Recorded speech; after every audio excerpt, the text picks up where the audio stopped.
This is my review on Batman. Jack Nicholson's Batman. Yeah, alright. The strange thing is, this is a Michael Keaton Batman film. It is Michael Keaton's, but Jack Nicholson has first name credit to this movie. So that's why I say Jack Nicholson's Batman. So yeah, this movie's not a bad movie, but it's not good either. It's somewhere in between the final level of pretty fucking mediocre. It's a 5 out of 10, basically. It's servable. It's perfectly servable movie to watch and to get into. However, once you really start breaking it down, and you realize there's not that much from this movie to offer you more than being not that much outside being an engaging movie. There's Jack Nicholson being awesome as a Joker. There's really not much for the movie to offer you. Not even Keaton's performance. Now, Keaton does a fine performance, but much like Brie Larson as Captain Marvel, he's mostly just there to stare heroically and pose heroically as Batman when he's in the costume. So, yeah. That's how well-rounded he gets and likable and relatable, I guess. To Brie Larson's level of relatability as Captain Marvel. Don't worry, it's not that bad of a movie like Captain Marvel, because one of what it does good smart thing. It doesn't focus on the hero as humanity at all, or even treats the hero as a main character at all. Instead, it does a smart thing and focus on Jack Nicholson as becoming the Joker and becoming the crime underworld boss, and working his way up to the food chain after he's transformed into the Joker, and Batman fails to kill the Joker before he becomes the Joker. In the meantime, it's called Jack Napier, and Batman fails to kill him by letting him drop to his doom. Even though he looks like he's going it looks like he's going to save him, but then he decides, you know what? I'm going to let this bastard die. Oh shit, that didn't work.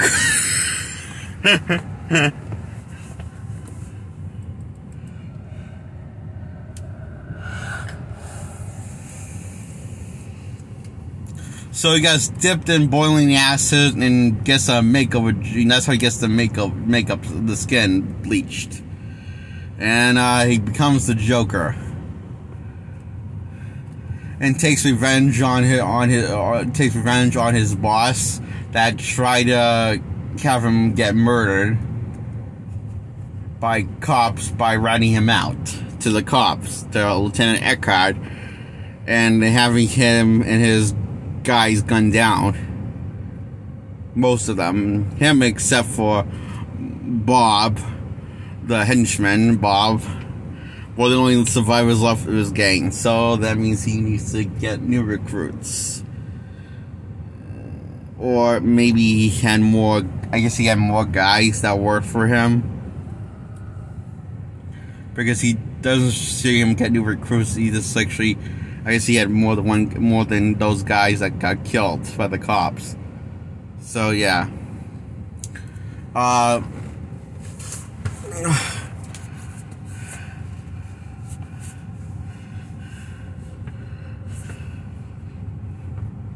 Batman shows up to kill Jack Napier, but fails after letting him drop into the boiling acid. Then he is now reborn as the Joker, the clown prince of crime. He has taken over his boss and his job after killing him on gunfire and laughing maniacally at him be in pain while firing at him.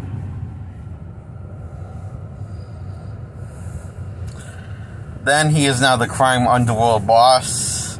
The Joker now is, and sometimes he'll dress up in makeup to make him look like he still has human-like skin, but now has like a pyramid grin on his face. That's very creepy. So look at it, and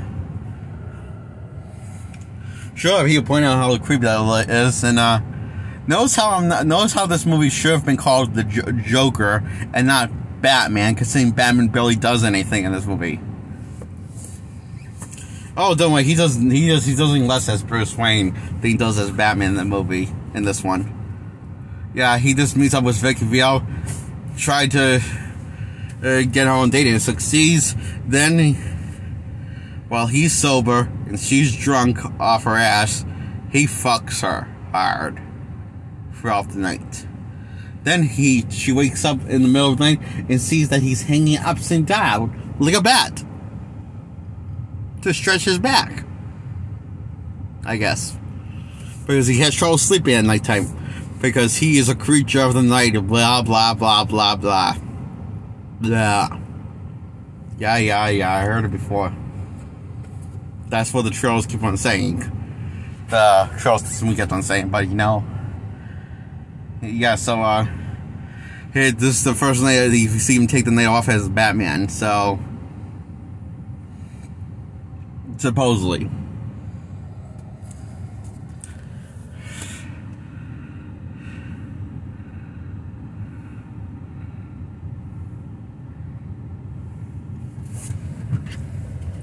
And how they found out about Jack Napier being ambushed at the factory. Well, he has security cams all over for his mansion, and including to stalk on Vicky Vale. He used it mostly to, when he starts seeing like using it mostly to stalk on Vicky Vale. Then he gets sidetracked and says, "Oh, crime! Ambush! A criminal getting ambushed! I want to be there to commit murder!" He thinks to himself, much. Sick bastard, I guess. Yeah.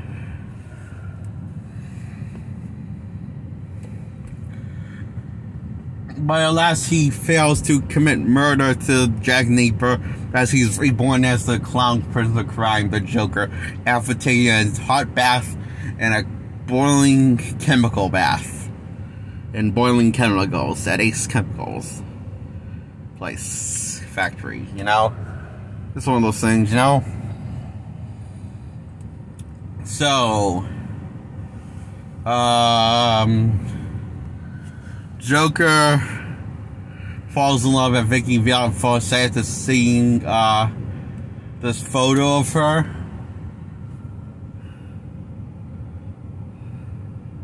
After Joker committed murder to a crime lord boss and a crime lord boss that refused to work with him.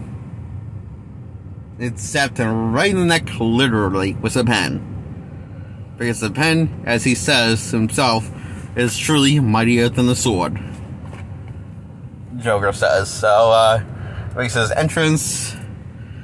Bruce was there as Bruce Wayne. And Vicky has been stalking him all day, following him around. Even to where his parents died. At Dino Crime Alley. Of course, you wouldn't know that unless you read the comics.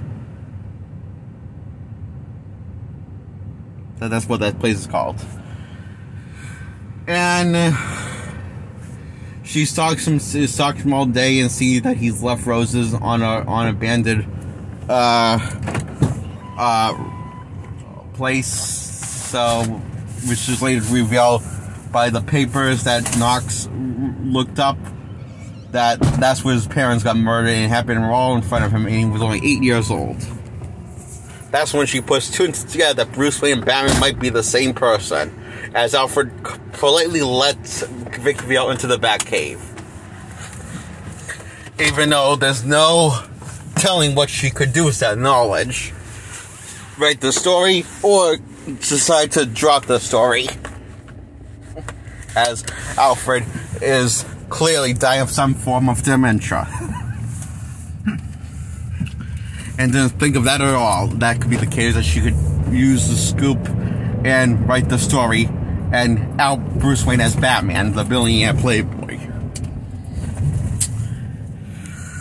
So, anyway, Joker falls in love with Vicky Vale at first sight. This whole picture now becomes against of who gets to keep the girl and who gets to win the girl between Batman and Joker. Who will win the girl's heart? Joker or Batman? Truly, there's no more complex dynamic that you could come do with Batman and Joker. Not even the story for the Killing Joke could do. Comic could do. Or any of the, so truly, this will be a battle of wits and strengths. Truly, this is a really complex and deep forward narrative that will ask you a question: who can get that pussy? That hot pussy. That's what the name Pharaoh's focus. These are the same. Do you see the same shit with Superman and Batman, World's Finest animated movie? Except that was Lois Lane, and this is Vicky Vale. And Lois Lane had a long-term relationship with Superman, and it's pretty obvious that Superman was going to win. And it basically saying one to World Fight, even though it's pretty obvious Superman was going to win. In that movie, the buddy call relationship of who gets the girl, basically that took more liberties in telling a story that World Fighting Anime within this did, with the storyline of who gets the girl. And here I thought this was going to be an origin story. Thank God fucking almighty that what didn't happen. Who would want something so depressing and dark for a Batman movie? Especially Michael Keaton's Batman, when it shows him at being an active serial killer. You know, this is just for kids, right? Dumb 5-year-old dum-dums. Not for anything challenging or psychological tormenting for the mind what the mind has to offer. No. And you gotta really give it to Burton to really understand the character, because saying he said it that himself, I have never read a Batman comic in my life. Or any comic books. I just wanted it to look like the Killing Joke just because I fell in love with the artwork and never even read the story. Or any Batman story. Or any comic book story. Truly, he understands the character beautifully, as well as the director of Bad Lieutenant, the remake starring Nicolas Cage. Because one of what they both have in common, they've decided to not even bother to look up the source, check the original source material, and just remake it for the sake of it, to prove that their dicks are bigger than ours.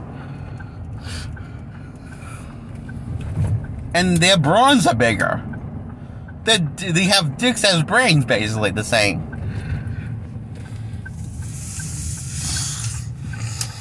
Is what I'm saying, I mean. Because you know the director of the remake of Bad Lieutenant, the remake of who's also the writer, I think, of the remake of Bad Lieutenant with Nicolas Cage, did the same exact thing that Burton decided to do. Not look at the original source material that he's remaking and retelling in a new light.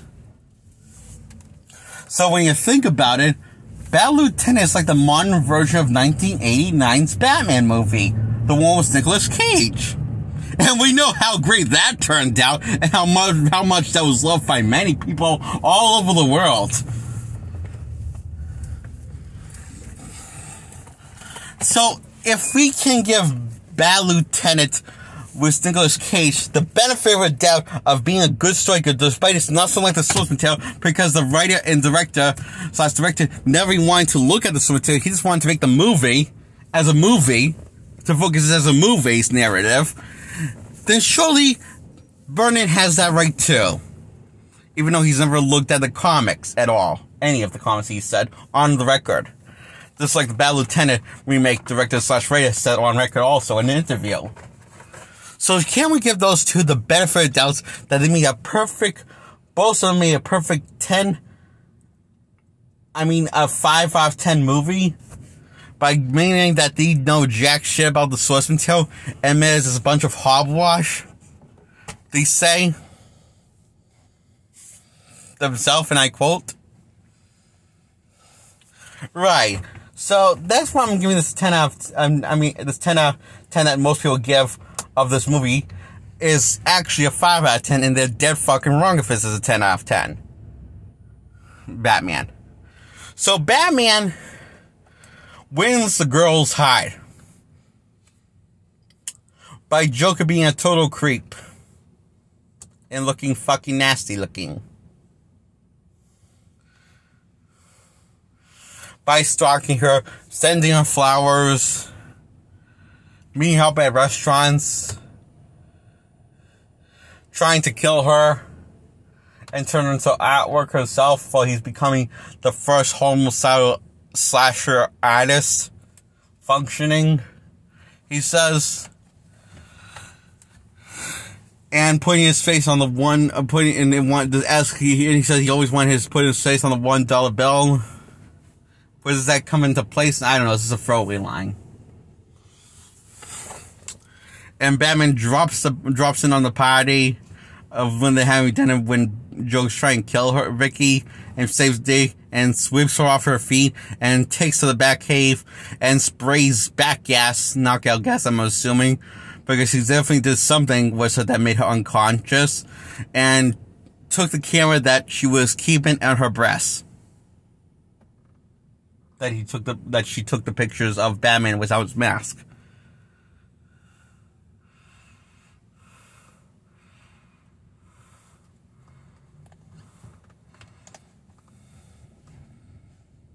No way, he took the phone. He took the phone from Vicky's breast. Because she said he took the phone, and she was like looking at her, touching her breast where she keeps her phone usually, and realized that she took the phone. He took the phone. Besides the pictures. Wait, why did he need the phone? Did he just want to play with Vicky's breast while she was unconscious?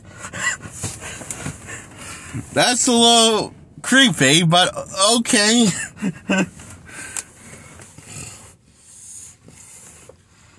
In a way, I guess. So, Batman reveals that to Vicky, that makeup and hairspray is poison. Even though it's poison, it won't kill people, but mixing together will kill people. Even though the most toxic filled with poison. The drug poison both of them. I don't understand what that, but I just, okay, can I ask you a question? Am I the one thing would make more sense to this poison shampoo and soap? That would kill more people because more people will use that? Because he wants to kill people, it would make more sense, I think, My guess is they can't have Batman looking gross looking, Like the rest of the citizens of Gotham, and can't have Vicky Vale looking gross looking, even though she's obviously used some form of hairspray and lipstick, obviously, when she meets up with the Joker. Before she unravels that discovery from Batman. Yeah, and when Batman wants to give that to Commissioner Gordon, the useless fat lieutenant. Commissioner Gordon, that useless fat commissioner that does nothing but sit on his ass. Usually, he looks like he sits on his ass for 5 hours a day. And seriously, Gordon is fat in this. He needs to exercise or go on a serious diet. I'm sorry, but that's his character. He's just fat. Yeah, this ain't Gordon from the comics. Because, keep in mind, Brian was too lazy to read the comics, so we got Fat Gordon, even though Gordon's never been really a fat guy and always been this unusual, really good cop. That's by the book, Gordon. That's who's always been like that since we fell in love with him in the comics. He's been known that he's gotten a good reputation for being that. Or, you know, it's just like, you know, it's like, was this really a very step forward from 1966 era of Commissioner Gordon? Because I think this Gordon is actually worse than 1966 era of Gordon.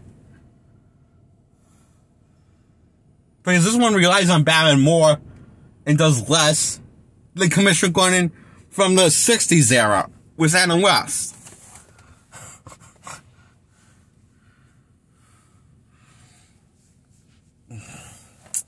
Yep. Yeah, so, Joker makes a public, announcement on TV, in front of the television set from during a public announcement, makes his own public announcement, and challenges Batman Mondo Yamato. Well, he throws a parade. And he said he was on $100 to everyone in the Citizens Gotham for free. And he said he'll play left for himself. So, and challenged Batman Mondo Yamato. And that's when he pulls out the file and looks back on his past. On his crime alley day at his 8-year-old when his parents got murdered, gunned down, because he remembered what the killer that killed his parents said. Have you ever danced with the devil in the pale moonlight? And it says in slow motion. Instead of playing it normally, they have to play in slow motion to prove to you that this is an important moment. Because the audience are too stupid to not know what is important and what's not an important moment. You, the audience.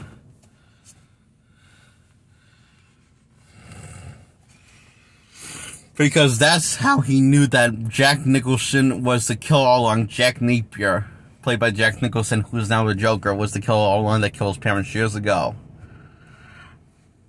Because he said the same line that he says to all of his victims. That Joker said, he says it to all of his victims, and he just likes the sound of it. So,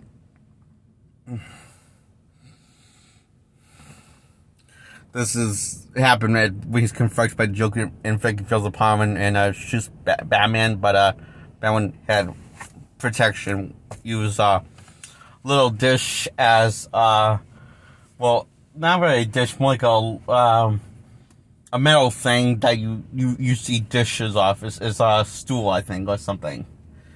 That's metal, and it worked as a perfect shield from the bullet, you know? And, Batman, after talking to Vicky Vale, so Vicky Vale got let into the Batcave, asked if she loves him. About this monologue about love and stuff, is going to give them himself a chance, and he said he'd like to, but he's gotta go work and be Batman. And he suits up, blows up factory with countless amount of dead bodies of the Joker's henchmen, and possibly some good men civilians that got duped by the Joker in the process, or didn't know what the Joker was in there. And when he blows up a giant factory, there was countless amount of living casualties, to prove that he is a badass. And he was hoping the Joker would be in there, but he didn't. He left the factory before he even blew up the factory. When the factory was on, when the Batmobile was on autopilot and blew up the factory. So, now there comes Parade, and Joker's dancing to Prince. And lets the balloons in the air, float in the air, while Joker gas, that's going to kill everybody. It's toxic gas that will kill everybody, and they'll all die of laughter. So, a lot of people start standing and laughing, but then Batman goes to clip the balloons away, take the balloons away, and steal Joker's balloon in the Batwing. Even though nobody knows it's called Batman, just like nobody knows it's called the Batmobile, because they never acknowledged what the Batmobile is. So you have to be a comic reader to know this stuff. Or someone that worked in the movie. So, Yeah. Just one of those things. So Batman gets out of the bat balloons with the Batwing and gets shot with one point blank shot by the Joker's long fucking gun after Batman fails to shoot loses all of his ammo and tries to shoot the Joker with a fucking Tommy gun. No, wait, not a Tommy gun, a Gabble guns that's attached to the Batwing. Two of them, actually. Because one's attached to the, I think, there's two sides. He fires two missiles at the Joker, rocket missiles, and then fires a bunch of giant fucking motherfucking gun at the Joker. That's a form of a grapple gun. You know those guns that the Terminator used, that the big black guy, Terminator, that they use in the Predator movies, that round gun that's a machine gun. Yeah, that's the kind of gun. What's that gun called, Ed? A gravel gun? Gatling gun? Yeah, Gatling gun. It's a Gatling gun that's attached to the Batwing. And he misses all fires when he fires all of his ammo. He hits nothing but the ground of the cement. You are a fucking idiot, Batman! How can you be that bad of an aim? To kill somebody. It's not that hard. So you had your targeting systems all set up for one target, and you fucking missed it?